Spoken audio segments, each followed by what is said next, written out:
കാസർഗോഡ് ജില്ലയിൽ വളരെയേറെ ആദരിക്കപ്പെടേണ്ടുന്ന കവി, എല്ലാവർക്കും പ്രിയങ്കരനായ ശ്രീ കുറ്റിക്കോൽ ശങ്കരൻ എമ്പ്രാന്തിരി കൂടാനം നീലമന ഏറ്റവും പ്രശസ്തമായിട്ടുള്ള എടനീർ മഠത്തെക്കുറിച്ചൊരു ശ്ലോകം തയ്യാറാക്കിയിട്ടുണ്ട്. അതൊന്ന് ആലപിക്കാൻ ശ്രമിക്കുകയാണ്. എൻ്റെ പേര് വിഷ്ണുഭട്ട് വെള്ളിക്കൊത്ത്.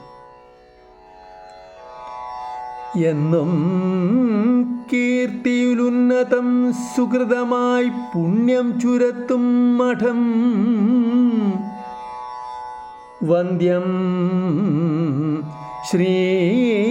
ശ്രീയടനീർമഠം സുവിദിതം ദേശത്തിനൈശ്വര്യതം മിന്നും സംസ്കൃതി പൂവണിഞ്ഞു വിലസും സമ്പന്നമാം പൈതൃകം തന്നെ വൈദിക വേദപൂർണ സഹിതം സ്വാധ്യായ സമ്പൂർണമാം